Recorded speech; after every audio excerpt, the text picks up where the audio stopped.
Good morning Daniel. నిన్నటి కాల దినమందు మనము దశంభాగం గురించిన విషయాలు మాట్లాడుకోవడం జరిగింది. కాబట్టి ఈ మాటల వల్ల తేలింది నాకు ఎట్లా అంటే విశ్వాసులకి అసలు ఇచ్చే గుణం లేకపోతే మేమెట్లా బతకాలి అని చెప్పేసి దశంభాగం అనేది మీరు చెప్తున్నారని చెప్పి లేకపోతే తీసుకుంటున్నారు గానీ, ఆ విధంగా ఒక విషయంలో నువ్వేదైతే చెప్పినావో అది వాక్యంలో అది సరైనది కాదు. నేను నువ్వు చెప్పినట్టే నేను వేరే వాళ్ళు గూడా మన మహానుభావుడు నీకు పునాది వేసినాడే, ఆ యేసురత్నం వాడు జెప్పింది కూడా దశంభాగాలు పీకుతూ కూడా వాడు చాలా దుర్నీతితో కూడిన ఒక పరిచర్య జరిగించినాడు. దానికి ఏం మాత్రం మొహమాటం లేదు. అది చెప్పడానికి నాకు. ఎందుకంటే వాక్యం నాకుంది. వాక్యం మీద నేను మాట్లాడుతున్నాను. ఆ! సో, చెప్పేదేంటంటే ఇప్పుడు వాడు చెప్పింది గూడా ఏంటి అందరూ ఇవ్వడం లేదు దశంభాగం. మరి బోధ ఎందుకు చేస్తామనేది ఒకటి. రెండోది ఇప్పుడు ఎవరైతే నీ బోధని నమ్మి అది కరెక్ట్ అని చెప్పి అనుకున్నాడో, నేను అది నమ్మలేదు గానీ నేనింకా ఎక్కువ ఇవ్వాలని చెప్పి నేనింకా పిచ్చివాడిగా నేనిచ్చినాను. కష్టంతో కూడిన నా ప్రయాస దేవుడికి తెలుసు బాబు. ఏమి? సో, నేనిచ్చిన డబ్బు విచ్చలవిడిగా వాళ్ళు వాడుకుంటూ, ఇప్పుడు వాడు ఈ బీఎండబ్ల్యూ కార్‌లలో తిరుగుతున్నాడంటే, అది దేనికి నేను వాడు చేసిన పాపాలకు నేను దాంతో తోడుగా నేను వాడిని ఇచ్చినట్లేనే కదా! ఒకటి. రెండోది నా బిడ్డలకి నా అవసరాలు తీర్చుకోక నేనిచ్చింది గదా! ఎందుకది మరి? ఆ! మరి మీ బిడ్డలు ఒక చదువులకి దాని గురించి సంఘంలో కొంతమంది మీద నువ్వు రుద్దితే అది తగ్గుతుందా ఏదైనా సేవకుడికి? మీ అవసరాలు తీర్చుకోవడానికి సేవలో నువ్వు వచ్చినా మరి ఎవరు తీరుస్తారు? అందుకే దశభాగం బోధించేది. అది పులిసిన బోధ కాదా అది నువ్వు చెప్పు ఫస్టు. రెండోది నీ బోధ నమ్మి దాని మీద జీవితాలు కట్టుకునేవారు, వాళ్ళు దాని మీద ఒక కష్టమంతా కూడా నీ మీద కుమ్మరిస్తున్న వాళ్ళు, ఒక 5 మంది దగ్గర నుంచి నీ అవసరాలుగా తీర్చుకోవడము, సగం వాళ్ళని వదిలిపెట్టడము అది సహజమా? అది వాక్యంకి అంగీకారమా? నీ అవసరాలు తీర్చబడుతున్నాయి. కానీ దేని మీద? ఇతను ఒక నష్టం మీద ఉండడము, అది కూడా ఇష్టం లేకుండా ఒకవేళ ఇస్తే అది తప్పు గదా! వాళ్ళ జీవితంలో తప్పు కాదా? రెండోది ఇవ్వని వారి గురించి ఏంటి? వాళ్ళకేంటి? అయ్యో! నేనివ్వడం లేదు. ఏదో కారణాలుంటాయి. భర్త ఒప్పుకోకపోవచ్చును. ఆ! ఆ విధంగా అసలు అనవసరంగా దేవుడు తీసి పడవేసేసిన ఆడిని తీసుకొనొచ్చి ఇక్కడ విశ్వాస మధ్యలో పెట్టిన ఆ పద్ధతి పాక్కొనుందిక్కడ సంఘాల్లో. విన్నావా? జీతం తీసుకోమంటే ఎందుకు జీతం తీసుకోవు? రెండోది నిన్ను పని చేయొద్దని చెప్పినాడా ప్రభు? నీ నీ అవసరాలు తీర్చుకొని పని చేయకుండా 24 గంటలు నువ్వు ఇదే పనిలో నువ్వు ఉంటున్నావా? ఉంటే ఉండు. దానికి తగినట్టుగా దేవుడు నీకు సిద్ధపరుస్తాడు. మరి విశ్వాసం ఏంటి? వాక్యం ఏంటి?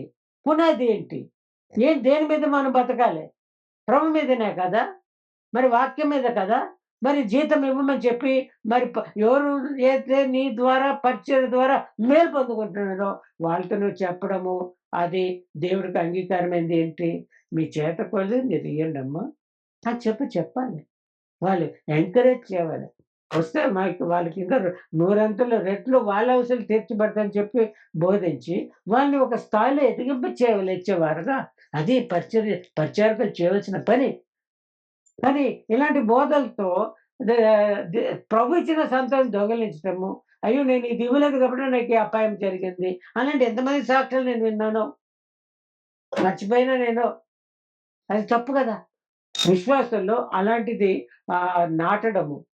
అది రొట్టెతో కూడిన ఆ జీవితం మీద వాళ్ళు బతుకుతుంటే అది ఎంత తప్పు ఫస్టు. రెండోది ఎవరైతే మోసపోయి ఇది నిజమని చెప్పేసి అనుకోని వాళ్ళు అసలు అవసరం లేకుండా ఏది ఇస్తున్నారో, అది నువ్వు కూడా ఏంటి మీ బిడ్డల ఫీజు కట్టుకోవడానికి వాడడానికి అది కరెక్టా? కాదు. ఎన్నటికీ కరెక్ట్ కాదు. 33 సంవత్సరాలుగా నీకు తెలుసు. 33 సంవత్సరాలు దశమ భాగంలో ఎక్కువగా పిచ్చి భాగాలిచ్చిన వ్యక్తిని నేను మాట్లాడేది నీకు. మరి నాకెంత ఉసురైంది. ప్రభు కృపను బట్టి నేను ప్రభు మీద నిల్చున్నాను ఈ దినం వరకు కూడా. వాడు దుష్టుడని తెలుసుకున్నాను. దొంగ బోధకుడని తెలుసుకున్నాను. దొంగ అని తెలుసుకున్నాను. గజి దొంగ అని తెలుసుకున్నాను. చెప్తున్నాను ఎవరది? చచ్చిపోయిన వ్యక్తి.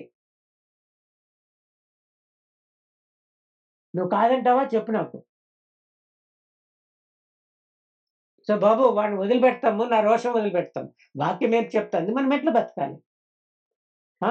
కాపరుల గురించి అసలు ఏంటి సంచిపడం తిరిగేవాడుగా ఇది బిరుదు పొందుకున్నారు అన్యజనుల మధ్యలో. సూట్లు పెట్టుకొని ఇది టీవీ ప్రసంగుడు ఇప్పుడు వాడు. భిక్షగాడు.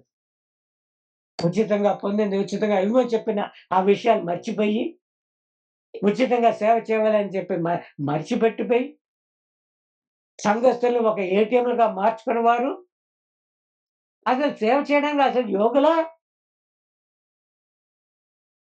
నీ గురించి చెప్పడం లేదు. ఒకవేళ నీకు చెందిందైతే మారుమనసు పొందుకో. ప్రభు రాకడ ఎంత సమీపంగా ఉన్నప్పుడు, నువ్వే సిద్ధంగా లేనప్పుడు నువ్వేమయ్యా ఎవరిని సిద్ధపరుస్తావు? సేవకుడా? దానియేలు నేను మట్టుకే కాదు. నీకు చెందిందైతే మారుమనసు పొందు. నేను సేవకులతో చెప్తున్నాను. ఎవరైతే సేవకులు అనుకుంటున్నారో, నిజమైన సేవకుడైతే పౌలు నడిచినట్టుగా నడుస్తాడు. కష్టపడి వాళ్ళు ఇతరులకి వాళ్ళకి ఆ కష్టాలు తీరుస్తాడు. ఎలాంటి బోధ ఇచ్చినాడు? ఇదివరకు దొంగిలించేవాడు. న్యాయమైన పని చేసి, లేనివాడికి ఇవ్వమని చెప్పినంత ఆ బోధ వస్తున్నదా? నాకియ్యండి అని చెప్పి అదే వస్తుందా నీకు? నా పిల్లల ఫీజులకి, నాకు ఈ ఖర్చులకి నాకియ్యండి అని అంటుందా? నా పెట్రోల్ ఖర్చుకిమ్మని చెప్పి అంటున్నారా? ఏంటండి ఇది? సేవనా? దోపిడా ఇది? ప్రేమగల తండ్రి, ఈ సమయంలో హృదయంలో ఉంటున్న బాధ, వేదన, తప్పుడు బోధల వల్ల వచ్చిన నష్టాలు, సంఘానికి, సేవకులనుకునే వారికి చెందిన ఈ వర్తమానము, ఈ గద్దింపు పని చేయుటకు మీ శక్తివంతమైన ఆత్మని పంపించి, బిడ్డలను తండ్రినైనా సరిదిద్ది సంపూర్ణమైన స్థాయిలో సేవకులు, విశ్వాసము మీ వలె ఎదుగుటకు, సంపూర్ణ మనిషిగా ఆవుటకు, పరిచర్య ధర్మము మీ చిత్త ప్రకారంగా జరుగుటకు, పరిశుద్ధులు పరిచర్యకులుగా, పరిచారకులుగా తయారవుటకు, అలాంటి సంఘంగా, జీవం కలిగిన సంఘంగా, మీకు మహిమ కలిగిన సంఘంగా, మీకు యోగమైన పెళ్లి కుమార్తెగా సిద్ధపరచమని చెప్పి నజరేయుడైన యేసుక్రీస్తు నామమున ప్రార్థించి వేడుకుంటున్నాం తండ్రి. ఆమేన్.